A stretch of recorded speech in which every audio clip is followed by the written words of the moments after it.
stream.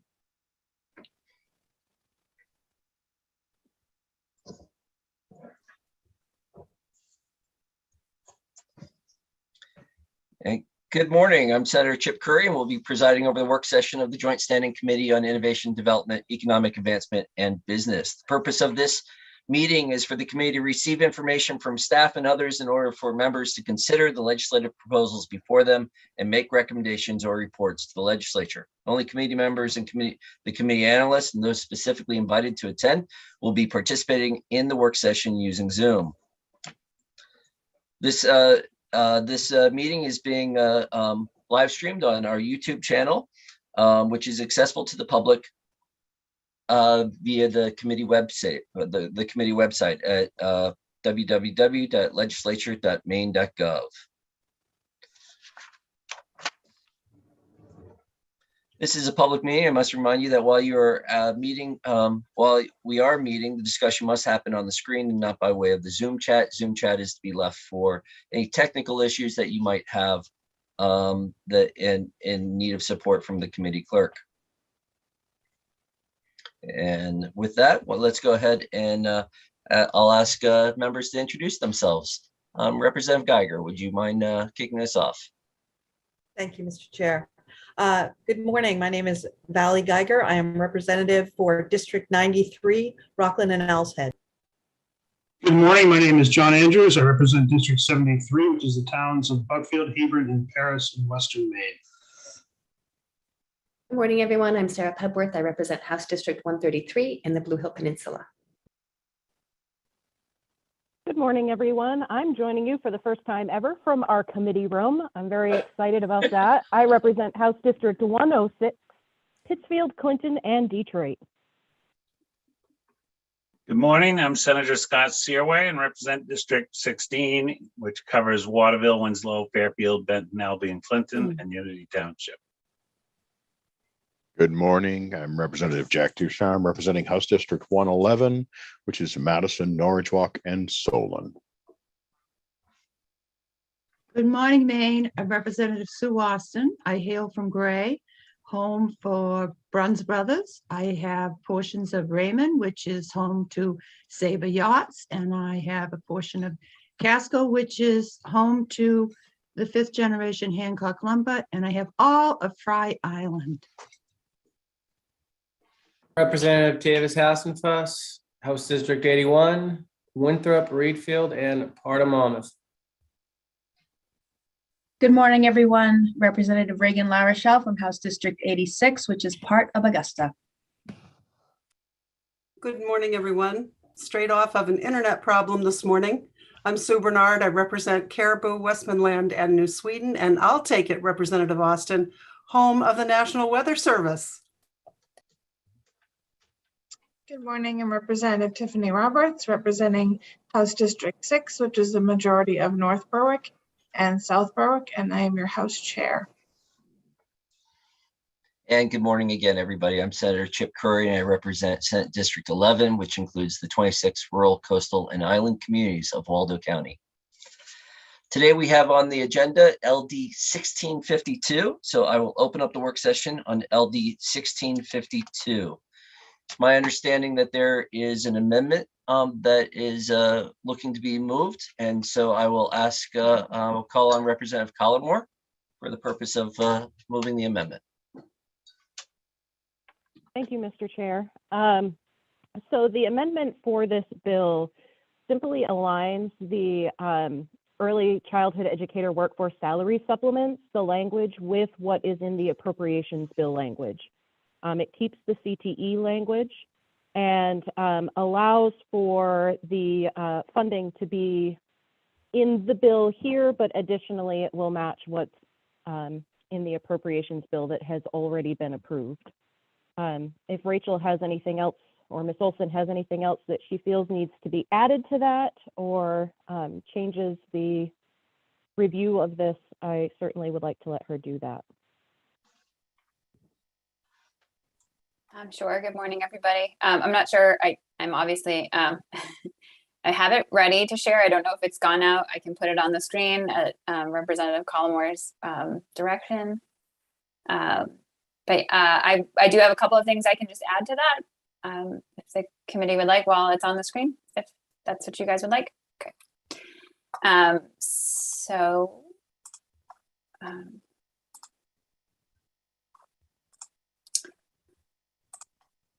And yep, a second, I'm gonna make it bigger. I'm making lots of things bigger on all my screens. Go. This is an amendment to LD 1652. I'm not sure how much the committee followed this. This is a bill we had last session that the committee voted out of committee. It was a divided report. It was ought to pass as amended. One person ought not to pass. It was unfinished business on the House and Senate floor, carried over in that posture. And then early this session, the bill was committed back to the committee. When that occurs, the bill comes back stripped of any amendments that had occurred outside of committee or on the floor. So it comes back to you as its original form. So this is an amendment to the original bill, which strips the original bill of its language and replaces it with the following. And as Representative Colomer mentioned, the first part here, this is under Title 20A, which is for the Department of Education here. So that's what the commissioner is. We're talking about education. This beginning in fiscal year 22-23, the commissioner may expend and disperse funds to career and technical education centers and career and technical education regions for the purpose of expanding or developing early childhood education programs. This language is the exact language that's included in the budget language section C-5. So that's the exact language that you would find here in the budget. So duplicating that. And then that's clear for everybody, right? That didn't get blurry. And then it also includes the funding for that here under Section 3, the appropriations and allocations here for the Department of Education, ongoing funds in the amount of $100,000 to support that expansion. So that's this section here. And then Section 2 of the bill is putting into statute the salary supplement system. This is going in the same section that was originally being amended in the original bill. So this is under the Department of Health and Human Services, their child care services section. And it's putting the statutory language for the department to develop and implement a system of salary supplements. This would be for child care providers and early childhood educators who provide direct services to children and then it's making 2 statutory references to facilities that offer services in the state of Maine, a child care facilities licensed under Section 8301-A and a licensed family child care provider. Child care facilities include things like nursery schools as well. So this is a broader definition here, so you can find that. By July 1st of 2023, such a system would be tiered and at a minimum have 3 tiers based off of education experience, with each tier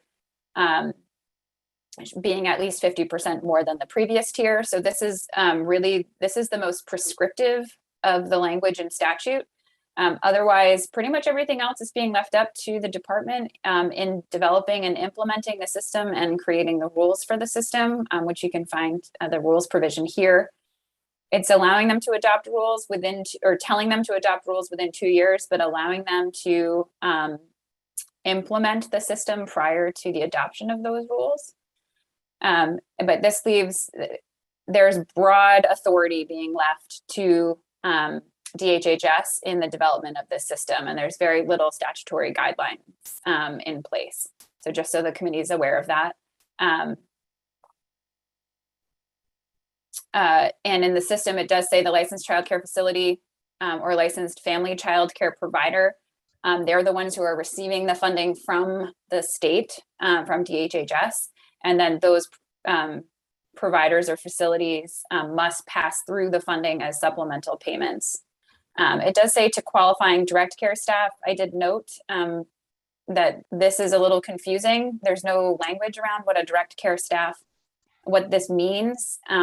In Title 22, Childcare includes administrative work. It's not just those, although I think the intent is that the sponsor is trying to get at is only those who provide direct care. So ultimately, determining what this phrase means is going to be left up to the department when developing the rules, just so the committee is aware of that. And then the funding for that, this again also is in the budget. This is under the Department of Health and Human Services, Child Care Services section, which is on A-75, page A-75 of the budget. The language is almost exactly the same, except for this addition here. So in discussions, the amount for salary supplements that's included in the budget, it represents a prorated amount of 9 months worth of money. Because according to the information I was provided, salary supplements are being awarded to childcare providers using ARPA funding. That funding currently, that funding goes through the end of September. And so this system would pick up using this money from the general fund at the end of September, or the beginning of October. So it represents just 9 months of the necessary funds, but the intent is that these would be ongoing funds. So the amount would be increased or potentially would be increased to represent 12 months of salary supplements in future budgets, but we cannot appropriate money to future legislative bienniums. So that's what you see here. And that is, sorry, wrong document, is the language that you would find in the budget under Department of Health and Human Services, Child Care Services. So you would see that initiative language here.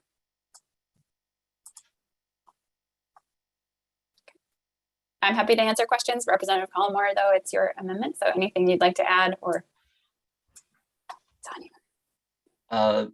Ms. Olson, if you can stop screen sharing, and then if we have questions specific to that, we'll bring it back again.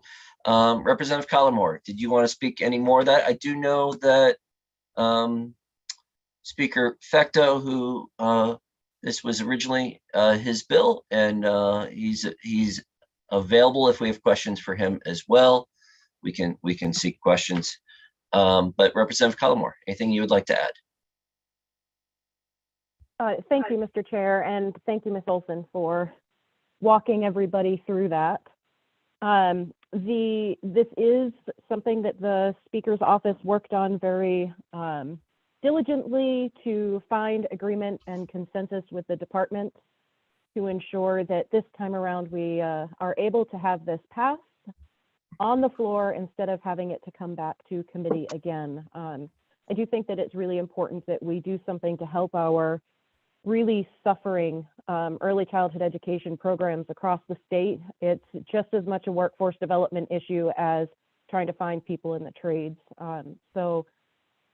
I know that there's been a lot of work that's gone into this. It's been a lot of back and forth. The final language was in my inbox this morning after more tweaks were made yesterday.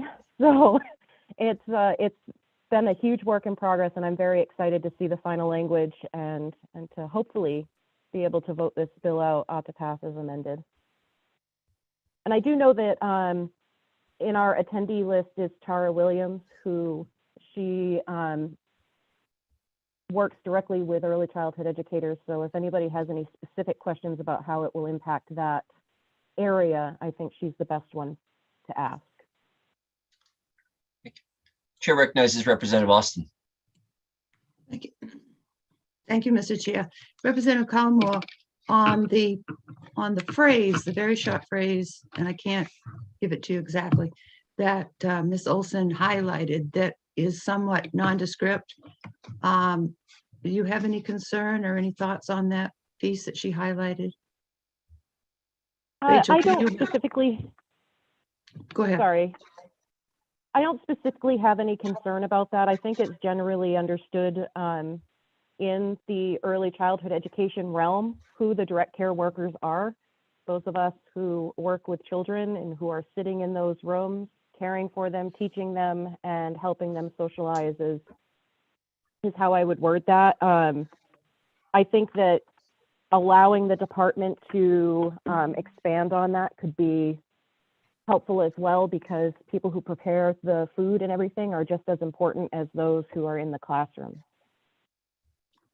I don't know if Tara has any concern about that, but I think she would be the expert in that area for sure.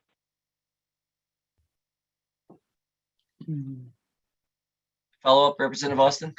Well, I'm just thinking, I didn't know if we could add clarity now so that you won't end up at some point, even in another term, saying, you know, we got to revisit this because we just didn't make it clear enough. So just a cautionary thought. Ms. Olson, I wanted to double check one of the things that you shared. So the program would start off, they would be able to keep funding. We wouldn't have a gap from what is currently happening from the ARPA funding to this program. But then also the rules in this amendment, there would be rules that the department would establish. Those can come later. Is that correct? Is that's we don't have to wait on the rules in order to continue the funding from ARPA to the. Yep, that's how it's written. So it does say that they have to have rules implemented within 2 years, but that they may implement the salary supplement system prior to adoption of these rules. So yes, it is statutorily set up to allow that to continue. Okay. Thank you. Yeah. Chair recognizes Representative Pebworth. Thank you, Mr. Chair. Thank you, Ms. Olson, for the analysis. And I heard you point out a number of times about that this is sort of handing this over to the department. And I just want to say that I feel really comfortable with that, for IDEA to try to get into the nitty gritty, that's not a good use of our time and expertise. I think that we can trust the department to see how this fits into their programming. Chair recognizes Representative Roberts. Thank you, Mr. Chair. I don't see any other hands up right now, so I'd like to make a motion ought to pass as amended with Representative Collmore's amendment. Second. Are there any other questions or comments? Is the committee ready for a vote? Ms. Olson will call the roll.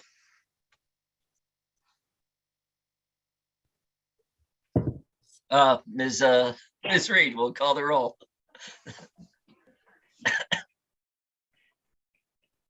The motion was ought to pass as amended. Representative Geiger. Yes. Representative Geiger, yes. Representative Andrews. Yes. Representative Andrews, yes. Representative Pebworth. Yes. Representative Pebworth, yes. Representative Collmore. Yes. Yes. Representative Collmore, yes.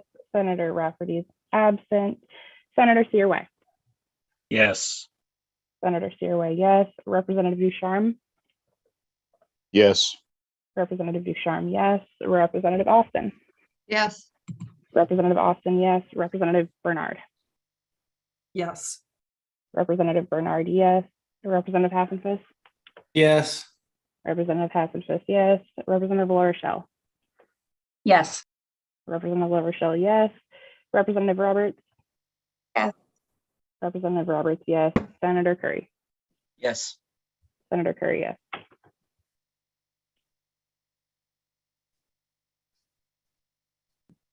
With a unanimous vote in support, the report from the committee will be ought to pass as amended. And that will close the work session on LD 1652. Ms. Olson, do you have any language review for us or any questions for the committee? Yeah, I just have a couple of things to go over. It won't take a ton of your time this morning, although that might not be the case moving as we move forward, but I'll try to be efficient. The first one is I sent out to the committee by email the fiscal note for LD 1785, which was the resolve to ask the Department of Labor to conduct research and submit a report that evaluates recruitment and retention programs and incentives for public safety workers. So that fiscal note came in with an estimated cost of $125,000. I imagine that could be higher than might have been on people's minds when they originally voted the bill. So I've sent that out to the committee for your consideration. I won't take further action on that until I have heard from the committee. And so that was sent by email, and happy to answer any questions the committee might have at this time regarding that. So what my suggestion would be is that if people want to look at that and have any concerns, let's bring that back up on Thursday, and so that we can send you with directions. And Okay. we have a bit of time on that. Additionally, we also received the fiscal note for LD 1978. That's the majority report was ought to pass with this is the act to promote home ownership by reducing education debt, the main Smart Buy program. That bill, as passed, was a fiscal note, was a request for funding. So that is in, it's $10 million from the general fund, one-time appropriation in fiscal year 23 to the Housing Authority for mortgages and student debt forgiveness for eligible first-time home buyers. So as that was only waiting on the fiscal note, which is what was voted on in the bill, that is ready for me to send out as final, unless there are, from those of you who are in the majority report, any concerns. I don't see any concerns. Okay. And then the last one is, and I'm going to put this one on the screen. The committee had before them a couple of weeks ago LD 1896, which was an act to allow heating fuel and motor vehicle fuel customers to opt out of paper delivery tickets. And at that time, the committee asked and voted. Ought to pass as amended, and the request was to make it clear that the request from the customer, you guys use the term a documented request, and that you wanted to add that the requirement that the delivery ticket, if provided by email, comes within 24 hours. So this is the language that you would see. The original bill added except as otherwise provided in the section, which is not necessary. So that portion will not be included in the bill, and the change really comes with the addition of a new paragraph to that section where it describes the process of being able to request in writing, which may be through electronic means. So it doesn't have to be a handwritten letter, but it could be an email, or it could come through a communication through an internet portal that you might have, a customer portal, but it does need to come in writing, which could be through electronic means from the customer, the purchaser, that a vendor provide to the purchaser a delivery ticket by email. And then the addition that if provided by email, it has to come to the purchaser, the customer, within 24 hours after delivery. So this is the final language for the committee to see. And again, if there are, is that different than anyone anticipated? Any concerns there? Not seeing any. Scrolling through all the pictures. Nope. Okay, I think we're good. Okay. Okay, great. If there are any significant changes as it comes out of internal processing, I will bring that back. So you'll see that one more time before it is reported out. Thank you. And that, hold on, I let me think just that's check. it. I think that's it. Yep, I looked at my checklist and that's it. All right. Well, a quick meeting today. I think Thursday will be longer. So. And then just one more, sorry, I did watch one more reminder. I know we had the AFU IDEA had their budget hearings yesterday. And I did send out the materials. If there's anything that the committee would like me to prepare for our budget work session, which will be coming up on the schedule, please let me know, and I'll try to pull anything that you would like to have available for that. If you had any questions, can certainly assist the committee in preparation for that. That's it. I do have one thing just to, I'm sure you'll have it, but we have things on the table regarding Maine Development Foundation. I just wanted to make sure we're all looking at the budget versus what we've already put on the table and supported in the past.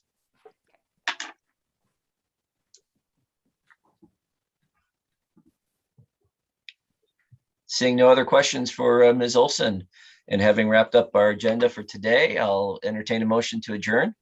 Has anybody seen what's on the agenda for tomorrow on this, for the session? Is it going to be a busy day or? I haven't seen the calendar come out yet. Yeah. Yeah. Okay. Just was wondering. Calendar's been out between like 3 and 4 the last few times. Just keep an eye out. Yeah, great. Motion to adjourn, So moved. seconded. Everyone have a good day.